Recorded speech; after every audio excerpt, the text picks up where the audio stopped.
आज हम एक ऐसे विषय पर बात करने जा रहे हैं जिसके बारे में हम में से ज्यादातर लोग बात करने से बचते हैं। एक ऐसा विषय जो हमारे जीवन की सबसे बड़ी और अटल सच्चाई है। मैं बात कर रहा हूं मृत्यु की।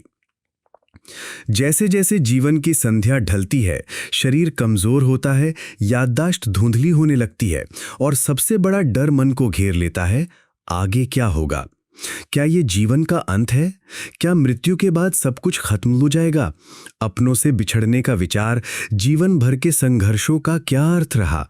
ये सब सवाल मन को बेचैन कर देते हैं। लेकिन क्या हो अगर मैं आपसे कहूं कि मृत्यु कोई अंत नहीं है? क्या हो अगर मैं आपको दिखाऊं कि यह भय का कारण नहीं, बल्कि शांति और स्वतंत्रता का मार्ग है? और क्या हो अगर मैं आपको ये बताऊं कि ये ज्ञान किसी रहस्यमयी किताब में नहीं, बल्कि हमारे अपने जीवन के सबसे बड़े मार्गदर्शक श्रीमद् भगवद गीता में छिपा है? ये कोई उपदेश या धार्मिक प्रवचन नहीं है, ये जीवन का एक वैज्ञानिक और व्यावहारिक दर्शन है। आज हम गीता के उस ज्ञान को समझेंगे जो बुजुर्गों को मृत्यु का सामना निडरता और पूर्ण शांति के साथ करने की शक्ति देता है।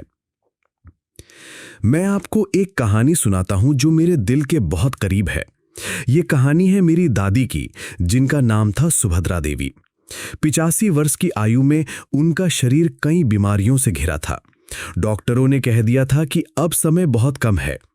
एक दिन जब मैं उनके पास बैठा था तो मैंने देखा कि उनकी आंखें बंद थीं, पर चेहरे पर एक अद्भुत शांति थी। मैंने उनसे पूछा, दादी, आपको कोई तकलीफ तो नहीं है? उन्होंने आंखें खोली और मुस्कुराते हुए कहा, तकलीफ तो शरीर को है बेटा, आत्मा को नहीं। ये शरीर एक पुराना घर है जो अब जर्जर हो चुका है। मेरी आत्मा तो बस नए घर में जाने की तैयारी कर रही है। उनकी ये बात सुनकर मैं हैरान रह गया। मैंने उनसे पूछा, आपको डर नहीं लगता?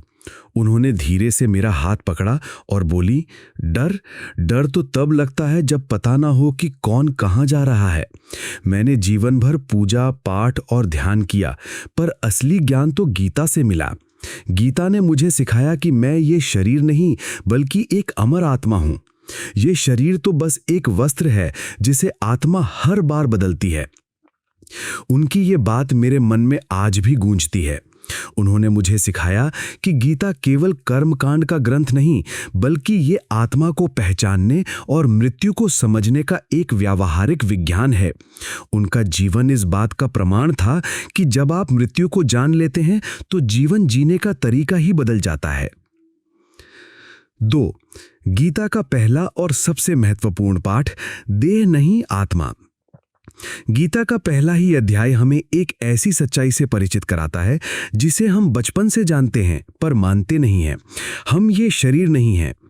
युद्ध के मैदान में अर्जुन जब अपने ही गुरुओं, रिश्तेदारों और मित्रों को देखकर शोक और मोह से भर जाते हैं तो भगवान श्री कृष्ण उन्हें यही ज्ञान देते हैं।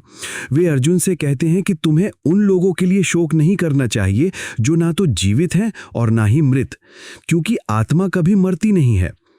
न जायते म्रियते वा कदाचिन, नायम भूत्वा भविता वा न भूयः, अजो नित्यः शाश्वतोऽयं पुराणो, न हन्यते हन्यमाने शरीरे।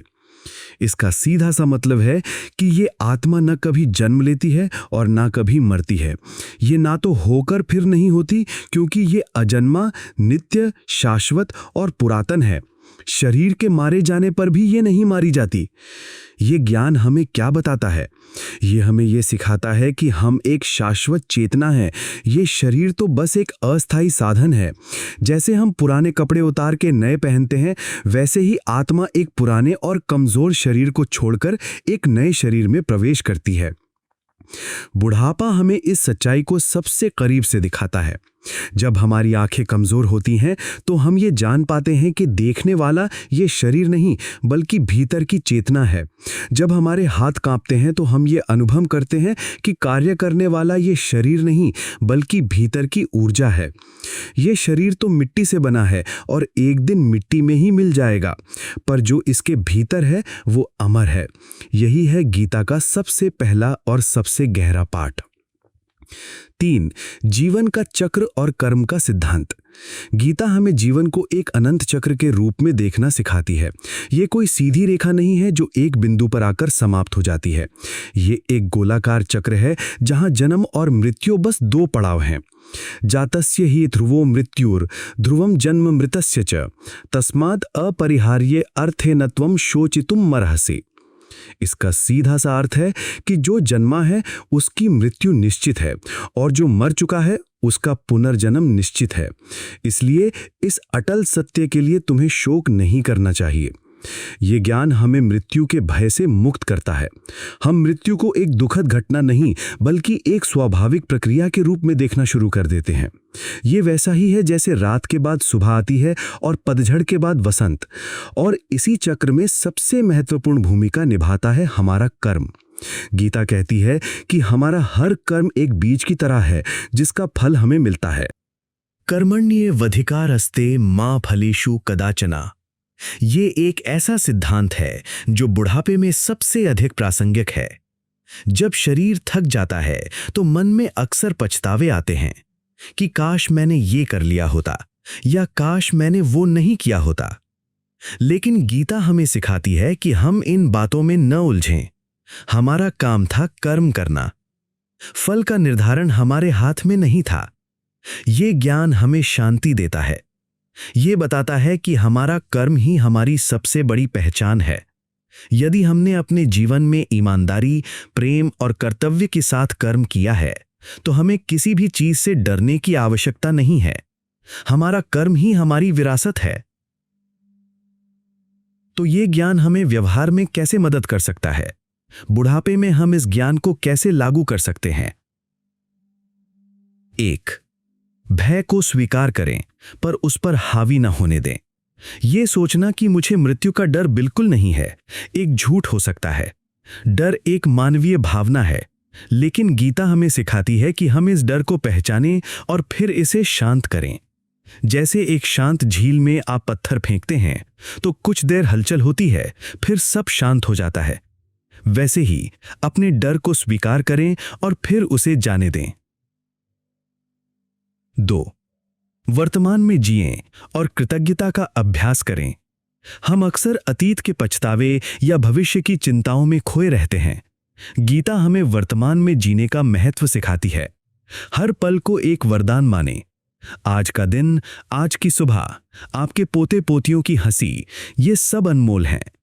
रोज कुछ देर शांति से बैठें और उन सभी चीजों के लिए आभार व्यक्त करें जो आपके पास हैं। ये आपके मन को शांति देगा और नकारात्मकता को दूर करेगा। 3. आध्यात्मिक अभ्यास को जीवन का हिस्सा बनाएं। इसका मतलब केवल पूजा पाठ नहीं है। इसका मतलब है अपने मन को शांत करने के लिए प्रयास करना। रोज सुबह या शाम को कुछ देर ध्यान करें। शांत बैठकर अपनी सांसों पर ध्यान दें।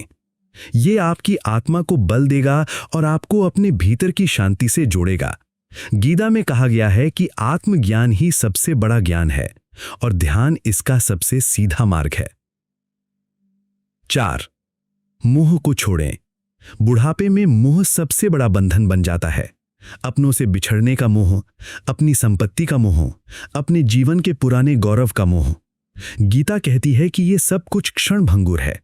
जीवन में हर रिश्ते और हर वस्तु का अपना समय होता है। जब वो समय समाप्त हो जाए तो उसे प्रेम के साथ जाने दें।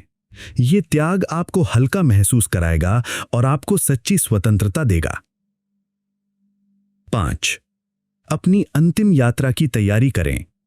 जिस तरह हम किसी यात्रा पर जाने से पहले तैयारी करते हैं, उसी तरह हमें अपनी अंतिम यात्रा के लिए भी तैयार रहना चाहिए।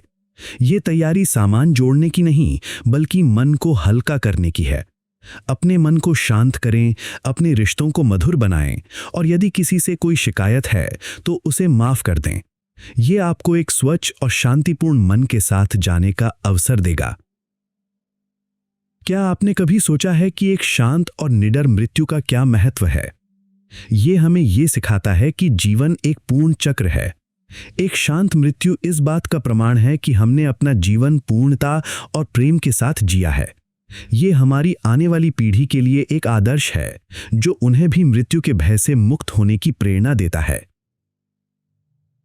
एक निडर मृत्यु इस बात का प्रमाण है कि हमने अपने भीतर के उस शाश्वत सत्य को पहचान लिया है जो शरीर और संसार के परे है। ये हमें एक ऐसे आध्यात्मिक अनुभव की ओर ले जाता है जहां हमारा अहंकार और सभी भौतिक बंधन समाप्त हो जाते हैं।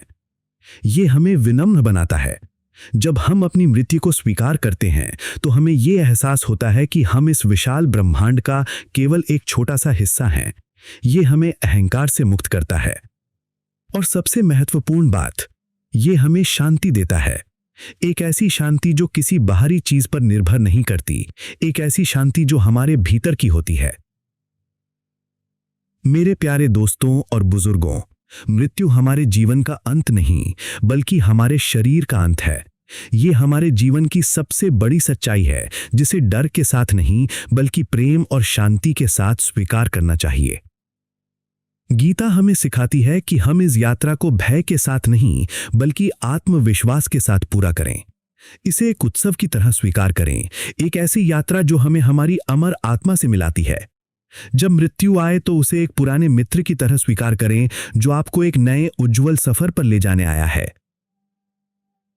याद रखें, आप वो शरीर नहीं, आप एक अमर शाश्वत आत्मा हैं। और गीता का ज्ञान आपको इस सच्चाई को समझने की शक्ति देता है और एक शांत और निडर जीवन जीने का मार्ग दिखाता है। अपनी यात्रा को शांतिपूर्ण बनाएं, अपनी अंतिम यात्रा को भयमुक्त बनाएं और याद रखें, आप अकेले नहीं हैं।